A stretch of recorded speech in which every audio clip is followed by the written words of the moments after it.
Hello दोस्तों, मैं doctor Dharmendra Kumar Sinha, visiting professor and psychologist. आज मैं विश्व साहित्य के अंतर्गत पंजाब के सुप्रसिद्ध साहित्यकार कुलवंत सिंह विक्र की एक महत्वपूर्ण कहानी घास का फर्स्ट पार्ट आप लोगों से शेयर करने जा रहा हूँ। मित्रों, अभी पाकिस्तान बने हुए 3 या 4 महीने ही हुए थे। यहाँ हर चीज़ उखड़ी उखड़ी सी प्रतीत होती थी। थानों और पुलिस चौकियों में सामान के ढेर लगे हुए थे। ट्रक, पलंग, पलने, मेज, सोफा सेट, तस्वीरें सभी अपनी अपनी जगह से उखड़ कर थानों में आ गई थी। पलनों और तस्वीरों का थाने में क्या काम? किसी समय घर में इनकी खास जगह बनी हुई होगी। उस समय गिरे स्वामियों को यह ख्याल होगा कि यदि ये सब उस खास जगह के अलावा किस और जगह पर रखे जाएं तो बहुत बुरे लगेंगे। पर इस समय ये सब एक ही ढेर में पड़े हुए थे। घरों के बर्तन, अलमारियाँ, रसोई घर और परछत्तियों में से निकालकर सरकारी दफ्तरों के सामने पड़ी हुई थी। इनको कभी किसी ने माजा नहीं, चमकाया नहीं, गिना भी नहीं था। किसी स्त्री का हाथ लगे भी महीनों बीत गए थे। पाकिस्तान में हर चीज़ उखड़ी उखड़ी थी। कई घरों में अपनी नाच से उखड़े हुए जानवर भी थे। सहमी हुई नज़रों से वे अपने आसपास देखते और अनजान जगह पर डरते डरते पाँव रखते थे। इस उथल पुथल में केवल धरती ही अपनी जगह पर टिकी हुई थी और इस धरती पर अनेकों शरणार्थी मारे मारे फिरते थे।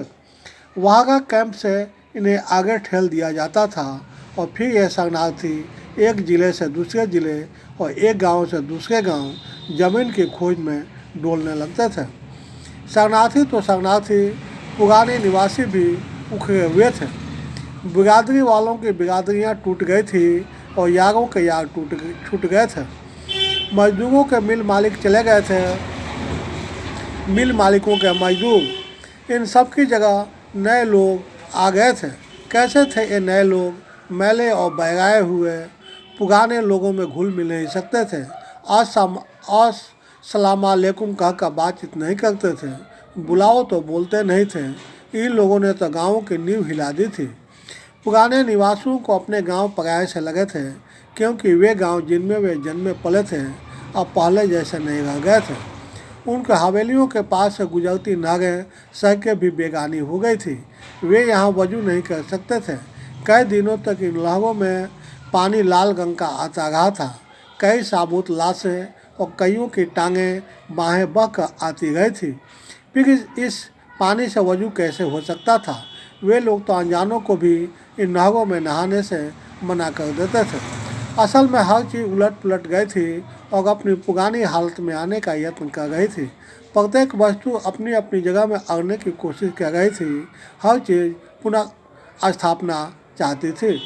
मुल्क तो तबाह हो गया है। एक नौजवान जाट ने अपने इर्द गिर्द बर्बादी देखकर अपने बूढ़े पिता से कहा, हो तो सचमुच गया है, पर देख, जब लोग अपनी अपनी जगह पर टिक जाएंगे सब ठीक हो जाएगा।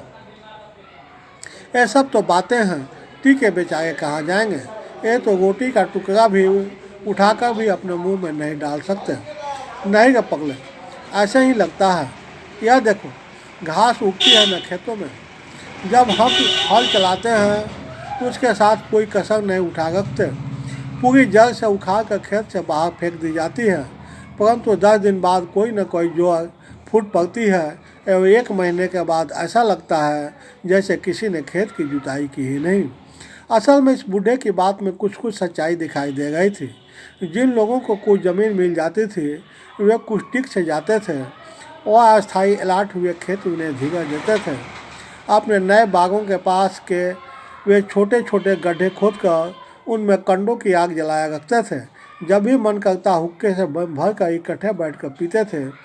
धीरे धीरे इनकी भैंसों का भय भी चला गया। बागों के अंदर वे पेड़ की टहनियों से अपनी गर्दन तो खुली करती और कभी कभी मस्ती में अपने शरीर को बागों की दीवारों के साथ घींचने लगती। जब तहसीलदार या कोई और अफसर इन लोगों के गांव में आता तो उनमें से कुछ अपने आप को पंच जारी करने का प्रयत्न करते थे। गांव के साझे दुख तकलीफ को तहसीलदार को बताते। अब सब लोगों का प्रतिनिधित्व करके अपने लीडरों की जड़ जमाते थे। साधारण सी बातों से जैसे और लोगों को पीछे बैठाकर सिर्फ एक आदमी बोले कहकर अफसर को हुक्का पानी पूछकर वह उसका ध्यान अपनी ओर खींचते थे। यह बातें बताते थे कि समय के मार्ग ने भी उन्हें उनके मूल रूप को बदला नहीं था। मित्रों, आज इतना ही। कल इसका सेकंड पार्ट मैं आप लोगों से शेयर करूँगा।